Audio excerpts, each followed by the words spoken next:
Whoa. Whoa, Granite. This is like such unfortunate rain. Like the way it's coming down. All these boys are questioning their If I ever for the sport. Yeah. If I ever sound fake to you guys, it's because I'm also the PA for the baseball game, so I have to take my headset off whenever I'm announcing as well. We're back live. Is it back on there? We're back Should live. be back on, yeah. It's not the same one. Well, it's the same. It started a channel, new one. I think so, yeah. But Looks Now it like looks like we're having a rain delay. looks like it's gonna be All a right. rain Well, delay. for anybody that came back with us, we had lost.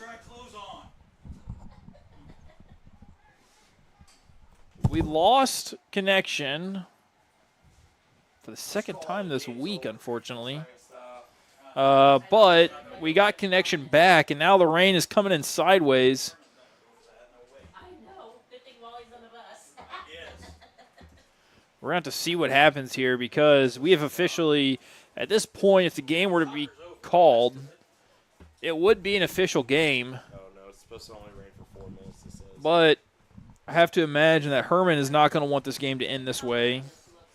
This is a quick recap. Give you a quick recap on this entire game real quick. The start of the game, Adam Wilson was the starting pitcher for the Dutchmen. The Hermann Bearcats starting pitcher was Mr. Cole Traub. Both starters ran into some trouble early in this game. In the top of the first inning, Hermann jumped out to a 3-0 lead. Dutchmen answered right back, scoring 5 unanswered runs, and taking the lead in the second inning by a score of 5-3. After that, in the top of the third inning, Hermann came storming right back. Adam Wilson, that's when the rain kind of came in. Adam had a hard time finding the strike zone. We had a lot of walks that inning, and when he did find the strike zone, Hermann put a good bat on ball and was able to put the ball in play and score lots of runs. So kind of a bummer there for the Dutchmen, but the Hermann Bearcats were able to score 7 runs to make it a 10-5 ball game. After a rain delay, a short rain delay in that top of the third inning, and then also a 30-minute lightning delay, we were able to resume play. Wilson would get the last out of that inning, and then in the bottom of the third inning, the Dutchmen would score 6 runs to take the lead 11-10. After that, in the top of the fourth, Hermann would come back and score 2 runs and officially knock out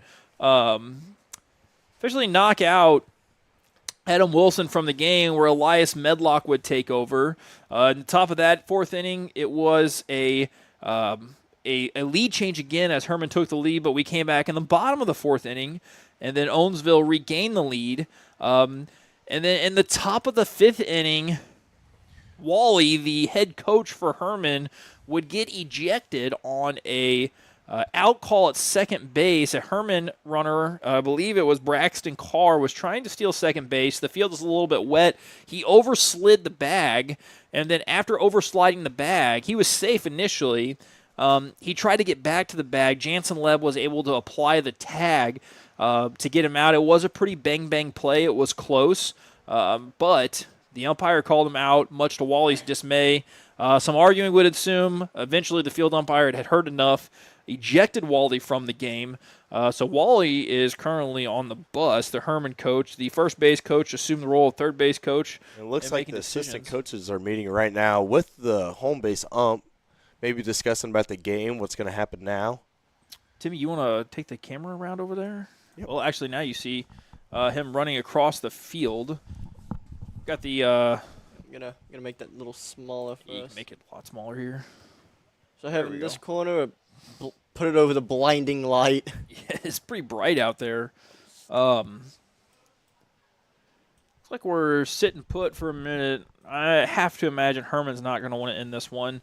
Then in the bottom of the fifth inning, the Dutchmen have been able to push 1 run across already. We are still batting. There's only 1 out in the bottom of this inning. The count is 2-0, so everything is correct up there. But we are in yet another rain delay.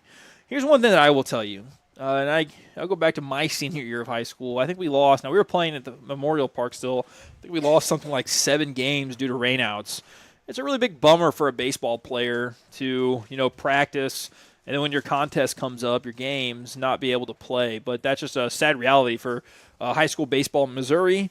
I will say there are some states that play high school baseball actually in the summertime, and oddly enough, well, they play some. I'm talking about their high school sports is summer baseball. I actually would be an advocate for that. I would actually prefer high school baseball to start in like maybe May, the beginning of May or mid-April, and then get past all this rain, because as a player, your season gets shrunk down so much, and you only get one shot at it, when you're in high school. So it stinks to lose those games. It's not like basketball. Well, basketball can get delayed or postponed or canceled due to snow days, I guess. But it's just a really tough time to be trying to play a game outside whenever there's so much rain. So to the 7 people that have popped from the 25 from the last stream, we did lose internet connection out here. That's why the last stream stopped. Thanks for rejoining with us here. And we're trying to figure out what's good. We're going to try to get this in. We're going to try to finish it? Yep. Okay. And no JV. So we just got word from the athletic director. The goal here is to try to finish this varsity game, but that there would be no JV game tonight, which it is already 7:30. 7:30. So Probably the longest high school baseball game I've ever attended in my life. yeah, this is definitely a long one. I will say that. There's no doubt about that. Here's one for you. My senior year, our last game of the season, we choked away a game to Borgia, which sent Borgia to the district championship game against Union. At that time, Union was playing baseball at their college field. It was not turf yet, and they didn't have lights. They had 2 pitchers that were absolutely studs. One of them made it to the major leagues. His name was Ashton Godot. He pitched for the Rockies and the Reds, but there was no score. Umps are meeting back out. Looks like the players might be getting ready to take the field again. But in that game, the game was tied so late they didn't have field lights. They actually had to postpone the finishing of that game until the next morning. So that's the only time I've ever heard of that happening. But in the event that you don't have lights, it's definitely possible. Can't play in the dark in baseball. So I'm not sure if our chat is working right now. that's all right. I just got in from soccer player, actually varsity senior soccer player over here who's just committed to college for soccer. Lily Reed just came in and said that they mercy ruled their opponent, the California Pintos, just now 8-0. Lily, do you want to get on here and talk about that really quick? And she scored 3. Jump in here, Lily. Yeah, come on, Lily. Lily, she's a familiar face here. You're in TV studio. You can get over here. I'm really Lily, rainy. pop over here so they can see you on What? the chat. We'll make it a little bit really bigger here. rainy right now. Sorry, I'm breathing So kind of hard. here on campus, we were able to do multiple sports at one time, obviously. Lily got the W tonight with the soccer team. Yeah. What was it like over there? Pouring and rain. Brooke shot one, and I told Brooke we're not getting that because we could not see a single thing. Cheyenne had a hat trick. I had a hat trick. Scored the last one with 3 seconds left. So the mercy rule only cut the game 3 seconds short? Yeah. Which Wow. let the clock run to 1 second, so it was 1.5. Wow. That's a new one for me. I don't know if I've ever heard of that happening. Well, congratulations on the win. And Timmy had mentioned that you committed to playing soccer in college. Can you tell the audience where you're going? I'm going to Kaskaskia for 2 years. And where's that? It's in Centralia, Illinois. It's just barely over the border. It's like an hour away from St. Clair. Okay. Make my headset wet over here. You can wipe it off. Too late. Yeah, it's too late.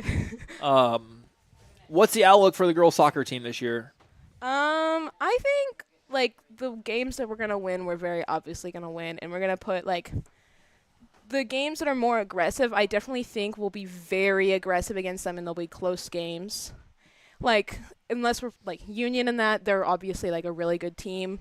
We do put up a good fight against them, and then next week we play Wright City. That'll definitely be a close game because they're a very aggressive team. But we also play Sullivan. Sullivan will definitely be cards being thrown everywhere. They're very, very aggressive. I think we'll be. And for any viewers at home that don't understand what cards being thrown everywhere means, that just means that that's a penalty in soccer, correct? Yeah. First pitch here to Tucker Sassman right down the pipe. And actually, it's not the first pitch. It's the third pitch of his at bat. Granted, I'm stealing this. And we'll throw Tucker on there. Next pitch is going to be outside. Lily, I do have a question for you. Lily is also one of our fantastic TV studio students. Yeah. And the question is, do you guys still need cameras tonight? Yeah, I have not checked my phone since the beginning of the game, but as far as I know, yeah. Okay. Oh, yeah, Well, I know it is getting later, so. You like my concoction I put over there? Taping a trash bag around the lens so we can use it outside. The camera guy for California, he was just running around with his camera, and I was like, I would be scared that would get like wet. Water damage. Tucker walks, draws the walk, and it's going to bring Zayden Gates back to the plate. I've lost count of how many at-bats everybody's had, but it's a lot. It's a lot. They've cycled through at least 4 or 5 times. Yeah, I'm going to guess that this is at the least the 5th at-bat now for Zayden. This is probably the 5th time through the lineup, or possibly even the 6th. But we got a barn burner here. 14 the 3rd inning, we went through our cycle at least 1 full time. We did. First pitch to Gates is very, very inside. He does avoid being hit by the pitch. We are now officially at the top of the bottom of the 5th inning, so we might be done with this game in the next, 3-4 hours. It's been a long one.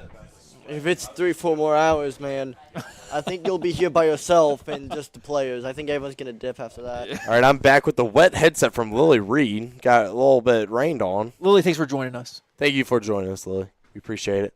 Zane Gates back up to bat. You got Logan. Is that Logan? Yeah, you got Logan on second base. Tucker Sessman on first base. Zane Gates is going to take another ball. It's going to be 3-0. All 3 of our people on bases are definitely stealing a little bit to get started. Surprised. Oh, man, I didn't even realize we had a person on third base, number 42, Liam Rasmussen. Yeah. That's going to be ball 4. That's going to bring Liam across the plate. Going to bring Zayden to first base. I'm surprised that a person on second hasn't been stealing more. I feel like he should. Or at least could.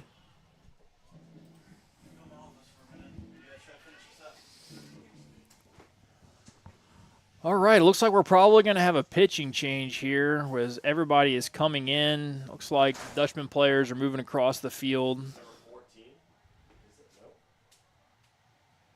Did Coach Benton come from Hermann?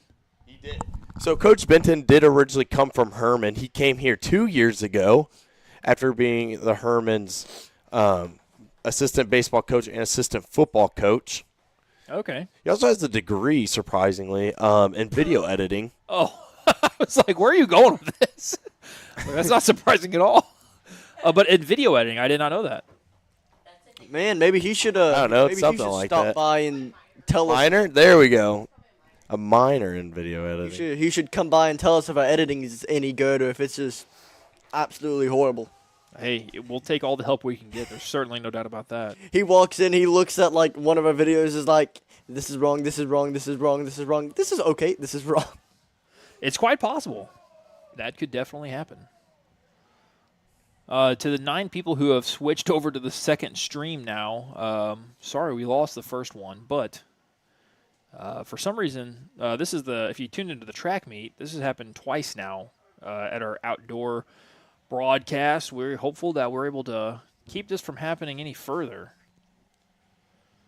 Are we just trying to receive internet from the school, or do we have a receiver? No, they have switches out here too.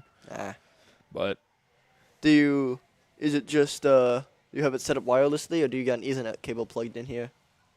Yeah. Well, it's set up. It's not even set up out here. There is a. So if you really want to get technical with it, if you look on the outside of this building, there is something that sort of looks like a television dish, like a mini TV dish, attached to this building that is receiving it wirelessly. And then if you look here in the ceiling of this building, I believe that is the switch right there. It's the wireless router essentially that people can connect to. So you can connect to that access point to what we have out there. They've got a booster out here to help boost the signal, which is nice. Yeah, the